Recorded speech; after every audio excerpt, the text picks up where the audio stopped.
તો મિત્રો આજે એક નવી સરકારી ભરતીની જાહેરાતની માહિતી સાથે હું આવી ગયો છું। ભરૂચ જિલ્લામાં પીએમ પોષણ યોજના હેઠળ 11 માસના કરાર આધારિત જગ્યાઓની જાહેરાત। ભરૂચ જિલ્લામાં પીએમ પોષણ યોજના એટલે કે મધ્યાહન ભોજન યોજનામાં વર્ષ 2025-26 માટે જિલ્લા પ્રોજેક્ટ કોઓર્ડિનેટર અને તાલુકા સુપરવાઇઝરની 11 માસના કરાર આધારિત નીચે મુજબની જગ્યાઓ ભરતી માટે પસંદગી કરવા યોગ્ય લાયકાત અને પૂરતા અનુભવ ધરાવતા ઉમેદવારો પાસેથી અરજીઓ આવકાર્ય છે।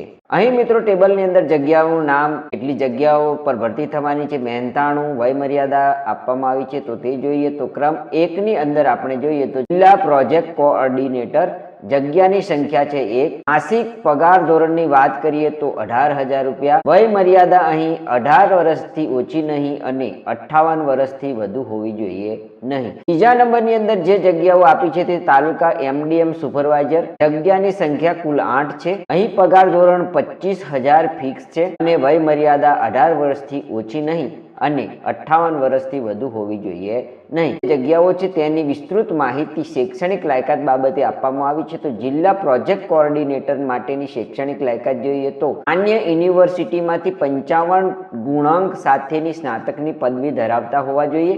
બીજી લાયકાત છે કે સરકાર માન્ય સંસ્થામાંથી સીસીસીની પરીક્ષા પાસ કરેલી હોવી જોઈએ તેમજ ઉમેદવારના કોમ્પ્યુટર જ્ઞાનની ચકાસણી પ્રેક્ટિકલ ટેસ્ટ લઈને કરવામાં આવશે। ત્રીજી લાયકાત લખી છે કે માન્ય યુનિવર્સિટીમાંથી એમસીએની ડિગ્રી ધરાવતા ઉમેદવારોને અગ્રિમતા આપવામાં આવશે। અનુભવની વાત કરીએ તો ડેટા એન્ટ્રી ઓપરેટર તરીકેનો ઓછામાં ઓછો 2 વર્ષનો અનુભવ ફરજિયાત છે। ટીટીપી ડેસ્કટોપ એપ્લિકેશન ઓપરેટર તરીકેનો અનુભવ આદર્શ ગણાશે। આસિસ્ટન્ટ તરીકેનો વહીવટી અનુભવ ધરાવનારને અગ્રિમતા આપવામાં આવશે। મધ્યાહન ભોજન યોજનાના અનુભવને પ્રથમ અગ્રિમતા આપવામાં આવશે। બીજા નંબરની જે જગ્યા માટેની જાહેરાત છે તેમાં તાલુકા એમડીએમ સુપરવાઇઝર એની શૈક્ષણિક લાયકાત આપણે જોઈએ તો માન્ય યુનિવર્સિટીમાંથી home science, food and nutrition સાયન્સના સ્નાતકની ડિગ્રી ધરાવતા હોવા જોઈએ। ઉમેદવારોને કોમ્પ્યુટરનું જ્ઞાનની ચકાસણી પ્રેક્ટિકલ ટેસ્ટ લઈને કરવામાં આવશે। હવે આની અંદર અનુભવની વાત કરીએ તો 2 થી 3 વર્ષનો વહીવટી કામનો અનુભવ, મધ્યાહન ભોજન યોજના અનુભવને પ્રથમ અગ્રિમતા આપવામાં આવશે।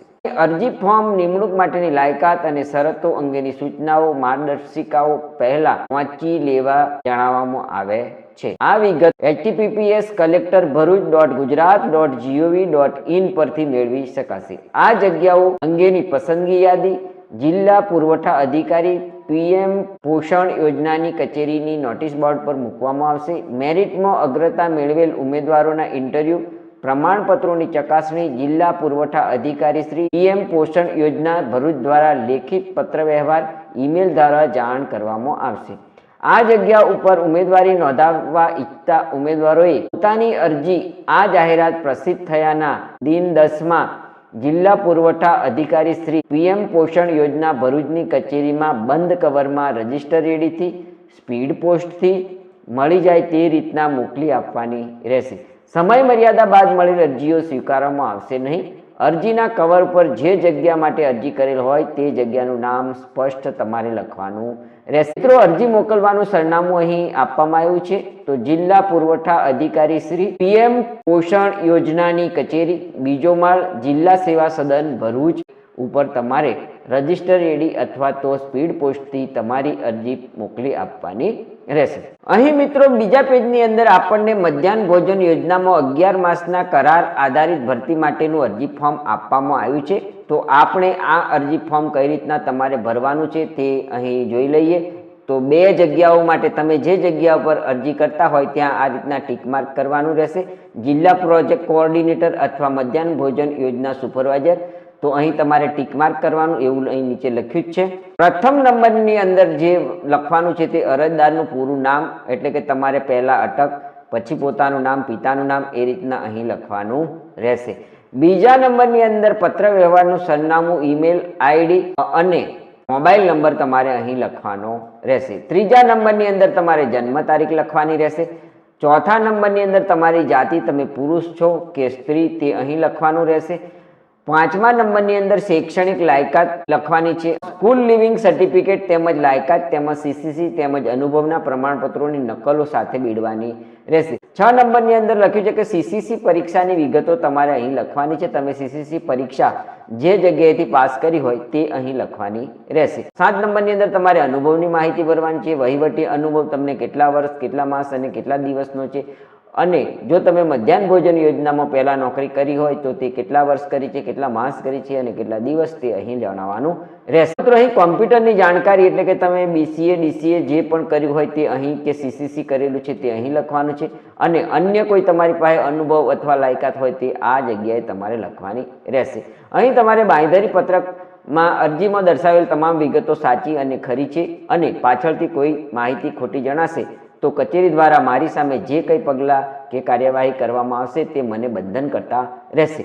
અહીં મિત્રો ઉમેદવારે પોતાની સહી કરવાની રહેશે. ફોર્મમાં તમામ વિગતો પૂરી ભરવી. અધૂરી વિગતવાળી અરજી માન્ય ગણવામાં આવશે નહીં. આ બાબતેની જે શરતો છે તે આપવામાં આવી છે. પ્રથમ શરત છે કે નિમણૂક પામેલા ઉમેદવારને કરારના સમયગાળા દરમિયાન જિલ્લા પ્રોજેક્ટ કોઓર્ડિનેટરને 18,000 અને એમડીએમ સુપરવાઇઝરને 25,000ના માસિક ફિક્સ પગારથી વેતન મળશે. તેઓની નિમણૂક કરારના ધોરણે કરવામાં આવશે તથા કરારની મુદત 11 માસની રહેશે. 11 માસના કરાર સમય પૂર્ણ થયાના દિવસે ઉમેદવાર આપોઆપ છૂટા થયેલા ગણાશે. બીજા નંબરની જે શરત છે કે ઉભય પક્ષ 1 માસની નોટિસ અથવા 1 માસના ફિક્સ પગારની રકમ માનદ વેતન સાથેનો નોટિસ પગાર આપીને કરારનો અંત કરવામાં આવશે. 3 નંબરની સૂચના છે કે નિયત ફિક્સ પગાર માનદ વેતન પર કોઈપણ જાતના ભથ્થા મળવાપાત્ર થશે નહીં.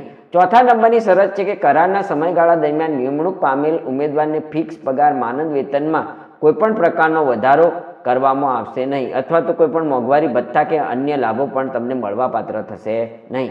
5મા નંબરની સૂચના છે કે કરારના સમય દરમિયાન મેડિકલ રિએમ્બર્સમેન્ટ મળવાપાત્ર થશે નહીં. 6થા નંબરની સૂચના છે મિત્રો કે કરારના સમયગાળા દરમિયાન બજાવેલા સેવા, નોકરી, પેન્શન, બોનસ, એલટીસી એવા કોઈ પણ લાભ મળવાપાત્ર થશે નહીં. 7 નંબરની જે સૂચના છે કે મિત્રો કરારના સમયગાળા દરમિયાન કર્મચારીનું અવસાન થાય તો પણ તેમણે બજાવેલી ફરજના સમયગાળાના ફિક્સ પગાર માનદ વેતનની લેણી રકમ કર્મચારીના કુટુંબીજનોને મળવાપાત્ર થશે, પરંતુ બીજા કોઈ પણ લાભ તેમને મળવાપાત્ર થશે નહીં. 8મા નંબરની સૂચના છે કે નિમણૂક પામેલા ઉમેદવારોને સમાન સંવર્ગના અધિકારી કર્મચારી જે ફરજ બજાવવાની થતી હોય તેવી ફરજો બજાવવાની રહેશે. તે માટે કચેરીમાં ફરજ પાલનનો જે સમય નિયત કરેલ હોય તે સમય પ્રમાણે કચેરીમાં હાજરી આપવાની રહેશે. તેમજ પ્રાઇવેટ પ્રેક્ટિસ કે અન્યત્ર પાર્ટ ટાઈમ નોકરી કરી શકશે નહીં. જાહેર રજાના દિવસોએ પણ સરકારી કામગીરીના જરૂરિયાતના અનુલક્ષીને ફરજ બજાવવામાં જણાવવામાં આવે તો તે મુજબ ફરજ બજાવવાની રહેશે. રાજકીય પ્રવૃત્તિમાં ભાગ લઈ શકશે નહીં. હવે 9મા નંબરની જે સૂચના છે મિત્રો કે નિમણૂક પામેલા ઉમેદવારોને કરારના સમય દરમિયાન વાર્ષિક ધોરણે 11 પરચુરણ રજા મળવાપાત્ર થશે. અન્ય કોઈ પણ રજા મળવાપાત્ર થશે નહીં. તે સિવાયની રજા ભોગવશો તો તે રજાના દિવસના પગારની કપાત કરી લેવામાં આવશે. મહિલા કર્મચારીઓને પ્રસ્તુતિની રજાઓનું વેતન ચૂકવી શકાશે નહીં. 10 નંબરની જે સૂચના છે તે જોઈએ તો નિમણૂક પામેલા ઉમેદવારોએ કાર્ય મથક પર રહેઠાણ ફરજિયાત રહેશે અને અધિકૃત અધિકારીની પરવાનગી વગર મુખ્ય મથક છોડી શકાશે નહીં. 11 નંબરની સૂચનામાં લખ્યું છે કે ફરજના ભાગરૂપે મુખ્ય મથકથી 8 કિમી બહાર જવાનું થાય તો 11 માસના કરાર આધારિત નિમણૂક પામેલા કર્મચારીઓને સરકારશ્રીના વખતના ઠરાવ મુજબ દૈનિક ભથ્થું મળવાપાત્ર થશે. તેમજ મુસાફરી ભાડા પેટે એસટી બસ, રેલવેનું બીજા વર્ગનું ભાડું મળવાપાત્ર થશે. 12મા નંબરની સૂચનામાં કહ્યું છે કે કરારના સમયગાળા દરમિયાન અસંતોષકારક કામગીરી કે શિસ્ત ભંગ બદલ કોઈપણ જાતની નોટિસ આપ્યા વગર કોઈપણ સમયે નોકરી સમાપ્ત કરવામાં આવશે. 13 નંબરની સૂચનામાં લખ્યું છે કે સરકારશ્રી તરફથી વહીવટી હિતમાં બીજી કોઈ જરૂરી શરતો નક્કી થાય તે પણ બંધન કરતા રહેશે. 14 નંબરની સૂચના આપવામાં આવી છે કે વ્યવસાય વેરાની કપાત નિયમ અનુસાર ફિક્સ પગાર માનદ વેતનમાંથી કરી લેવાની રહેશે. 15 નંબરની સૂચનામાં લખ્યું છે કે નિમણૂક સમય દરમિયાન તેમણે બજાવેલી સરકારી સેવાની બાબત અંગે કોઈપણ પ્રકારની ફોજદારી કે દીવાની કાર્યવાહી સબ રાજ્ય સરકારની કોઈપણ જવાબદારી રહેશે નહીં. 16 નંબરની સૂચના જોઈએ કે કરાર આધારિત ઉચ્ચ વેતનથી માનદ વેતનથી નિમણૂક પામેલ વ્યક્તિને સરકારી મહેકમ ઉપર સમાવિષ્ટ થવા માટે કોઈ હક પ્રાપ્ત થશે નહીં. 17 નંબરની સૂચના આપી છે કે ઉપરોક્ત શરતો નિમણૂક પામનાર વ્યક્તિને સ્વીકાર્ય છે તે અંગેનું સંમતિ પત્રક તેમણે આપવાનું રહેશે. હવે મિત્રો 18 નંબરની જે સૂચના છે તે જોઈએ તો આ ભરતી જે તે સંવર્ગના ભરતી નિયમ અનુસાર યોગ્ય લાયકાત ધરાવતા ઉમેદવારોથી ભરતીની નિયત કરાયેલી પ્રક્રિયાને અનુસરીને જ કરવાની રહેશે અને નિયત અરજી પત્રકમાં આ શરતોનો સમાવેશ કરવાનો રહેશે. 19 નંબરની જે સૂચના છે તેમાં આ કરાર આધારિત ફરજ ઉપર જોડાતા પહેલા શારીરિક યોગ્યતા અંગેનું પ્રમાણપત્ર તમારે રજૂ કરવાનું રહેશે. 20 નંબરની જે શરત છે કે કરારથી ફિક્સ પગારથી માનદ વેતનથી જોડાનાર વ્યક્તિએ કરાર કરવાનું સ્વીકારતા પહેલા તેમની સેવા લેનાર સત્તા અધિકારીને યોગ્ય લાગે તો પર્સનલ એક્સિડન્ટલ યોજના અંતર્ગત વીમો મેળવી લેવાનો અથવા અદ્યતન કરાવવાનો તથા તેનો આધાર કચેરીમાં રજૂ કરવાનો રહેશે. આ અંગે વીમાના પ્રીમિયમનો ખર્ચ કચેરી દ્વારા ભોગવવામાં આવશે નહીં. હવે 21 નંબરની જે સૂચના મિત્રો અહીં આપવામાં આવી છે ની જોગવાઈ મુજબ જો નિયમિત કર્મચારીની નિમણૂક કરવામાં આવશે તો તે જગ્યા રદ થયેથી નિમણૂક થયેલ ઉમેદવારની નોકરીનો અંત થશે. તે બાબતે કોઈપણ દીવાની કે કાયદાકીય કાર્યવાહી થઈ શકશે નહીં. તેની નિમણૂક થયેલ ઉમેદવારે બાંયધરી આપવાની રહેશે. તેમ છતાં આવી કોઈ કાર્યવાહી કરવામાં આવે તો નિમણૂક થયેલ ઉમેદવારની નિમણૂક આપોઆપ રદ થવાને પાત્ર ગણાશે. તો મિત્રો આ હતી ભરૂચ જિલ્લામાં પીએમ પોષણ યોજના હેઠળ 11 માસના કરાર આધારિત જગ્યાની જાહેરાતમાં અરજી કરવા માંગતા ઉમેદવારો માટેના સૂચનાઓ અને કઈ રીતના અરજી કરવાની છે તે અરજી ફોર્મની માહિતી.